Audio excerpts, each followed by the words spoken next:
Hola, buen día. Hoy estoy aquí para comentar acerca de la organización que fue objeto de los proyectos de este semestre de la materia de ética. En mi caso se trata de una empresa que aún está en una etapa muy temprana, fundada por un egresado del Tecnológico Monterrey, Campus Monterrey, de la carrera de Ingeniero en Biotecnología en 2011. Él se llama Pedro Gómez. Y bueno, en mi caso, lamentablemente no pude acudir a la organización debido a que durante la duración del curso yo he estado en Ratisbona, Alemania, haciendo mis prácticas profesionales. Pero bueno, las actividades que se llevan a cabo ya las conocía desde antes de salir del país. Eh, bueno, se- la empresa se denomina como Metas, se dedica al sector de la salud y labora principalmente en Monterrey y la zona metropolitana con un personal aún pequeño de no más de 30 personas. Y bueno, lo que principalmente se hace aquí en Metas es eh, ofrecer seminarios y talleres a escuelas públicas y privadas eh, con relación al tema del cuidado de la salud. Y por otra parte también cuentan con consultorios completamente equipados que ponen a disposición de los jóvenes doctores recién egresados para que les sirva como una plataforma inicial de despegue para comenzar a atender pacientes, comenzar a darse a conocer en sus respectivos ámbitos. Bueno, las aspiraciones morales de una institución siempre quedan definidas en la visión y la misión de la empresa. Y para en este caso en específico, la misión que se propuso Pedro es de apoyar a la sociedad eh, por medio de la búsqueda continua del mejoramiento de la calidad de vida. ¿Y cómo? Bueno, pues a través de la concientización de niños y jóvenes para que ellos se decidan y conduzcan sus vidas por medio del camino saludable.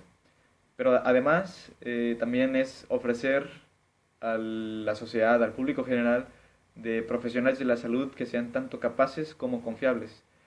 Y por otra parte, en la visión que tiene es de ser reconocidos y ser elegidos por un modelo sencillo y ágil, aparte humanizado, de atención en salud. Bueno, en cuanto a los bienes internos, pues bueno, cada profesión atiende una necesidad en específico de la sociedad.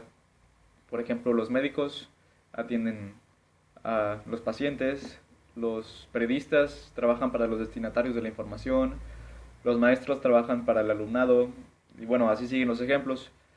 Eh, Cada profesión tiene sus propios bienes internos, los cuales no son más que las metas que se persiguen, los beneficios que se generan por el ejercicio de la profesión, en fin, la razón misma de existir de esta profesión. Creo que hay una manera muy fácil de localizar y de identificar estos bienes internos y creo que es mediante tratando de responder la pregunta de qué pasaría a la sociedad, qué sucedería si esta profesión no existiera. Porque al momento de responderla uno se da cuenta de que de alguna manera, de algún u otro cierto modo, habría algún déficit o carencia en algún ámbito o aspecto de la sociedad. Entonces, para este caso en específico, creo que la organización de Pedro trabaja principalmente para dos sectores, que son, bueno, por una parte los niños y los jóvenes, y por otra parte los mismísimos médicos. Y bueno, y a su vez, de manera indirecta, bueno, para los pacientes que serían atendidos en los consultorios, que serían atendidos por estos médicos. Eh, y bueno, entonces los principales bienes internos que se persiguen, yo creo que por un lado está la educación de estos niños y jóvenes, que a su vez se traduce de manera directa en la prevención de enfermedades, que creo que tiene un impacto muchísimo más importante aún. Y por otra parte, otro bien interno que se persigue es el de expandir o el de abrir las posibilidades de empleo para aquel sector de médicos jóvenes, recién egresados, que por alguna razón u otra, por falta de renombre o falta de pacientes, aún no pueden dirigir un consultorio propio. Y bueno, como mencionó Pedro el mes pasado en la entrevista, en su organización con poca frecuencia se da que surjan problemas, controversias de carácter ético. Y pues bueno, en parte, ¿qué puede surgir de ofrecer pláticas y talleres a niños y jóvenes? Pero bueno, aún así, él me comentó después que una vez, en una ocasión, eh, fue contratado por una escuela, pero la persona que lo contrató para dar esta charla a niños de cuarto, quinto, sexto de primaria, le pidió que emitiera el tema del sexo, lo cual pues me parece, de mi punto de vista, creo que es una irresponsabilidad. En mi caso fue, en esa edad fue cuando se me empezó a ofrecer esa información. Y bueno, en este caso creo que es muy difícil, lo único que se puede hacer es argumentar y tratar de convencer al cliente. Y si aún así no se puede, pues bueno, no hay mucho que hacer, el cliente es el que paga y se tiene que hacer lamentablemente lo que él diga. Eh, pero bueno, también por el otro lado, el lado de los consultorios, Pedro me comenta que ellos tienen una responsabilidad para con los pacientes, a pesar de que son pacientes de médicos que no pertenecen directamente a su organización, sino que los médicos son a su vez son personas, son clientes también. Eh, y bueno, lo que ellos hacen es hacer que el paciente al final de la consulta llene una encuesta para así valorar que también realizó el trabajo el médico y además se da un seguimiento para comprobar que realmente los pacientes estén teniendo mejoras en cuestión de salud y así ellos puedan tomar decisiones acerca de quiénes contratar, quiénes no y bueno, así es como trabajan ellos. Y creo que esto atiende al principio de la autonomía porque dejan que el médico primero tome sus decisiones, que él trabaje a su manera, en su manera de trabajar propia, y a partir de ahí, después ellos como empresa toman sus decisiones. Y bueno, lo que dice la autonomía, el principio de autonomía es que cada profesional debe tener su espacio de maniobra, su espacio para tomar decisiones, las cuales obviamente no tienen que ser de manera irreflexiva, sino que deben ser eh, el producto de una reflexión y de deliberación profunda y honesta del tema en cuestión.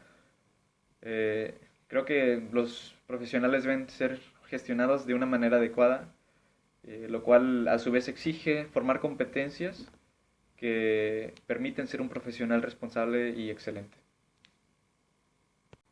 Y bueno, como conclusión, bueno, creo que la ética en las profesiones es acerca de reflexionar acerca de las decisiones que se toman, acerca de los criterios que sirven para tomar estas decisiones, acerca de los problemas morales que surgen con el día a día. Y bueno, los problemas éticos por lo general suelen ser complejos y con más de una solución. Y es por eso que debe haber un proceso de deliberación. Y bueno, esta deliberación no es más que poner en la balanza lo que es los pros y los contras de cada una de las posibles soluciones. Y creo que este proceso, esta herramienta es lo que realmente deja huella en las personas y lo que les confiere esa herramienta para afrontar los problemas. Y el aprendizaje de esta herramienta y de su ejecución creo que es una de las partes claves de la formación ética. Y bueno, las personas tienen que deliberar y tienen que ser reflexivas. Yo creo que una persona reflexiva tiene muchas menores posibilidades de caer en las malas prácticas profesionales y de ser un trabajador rutinario que ha olvidado el entusiasmo por la profesión. Porque bueno, a final de cuentas la profesión se debe seguir por vocación. Y esta vocación se alimenta del estar consciente de que se es útil a la sociedad, de que de que sin esta profesión la sociedad carecería de aquellos beneficios, de aquellos bienes internos que ésta provee. Eh, y bueno, creo que con esto queda más que claro que la ética no es un freno, como muchos lo podrían considerar, sino que es una herramienta que provee, que es una herramienta para afrontar los problemas y para salir con éxito de ellos. Gracias.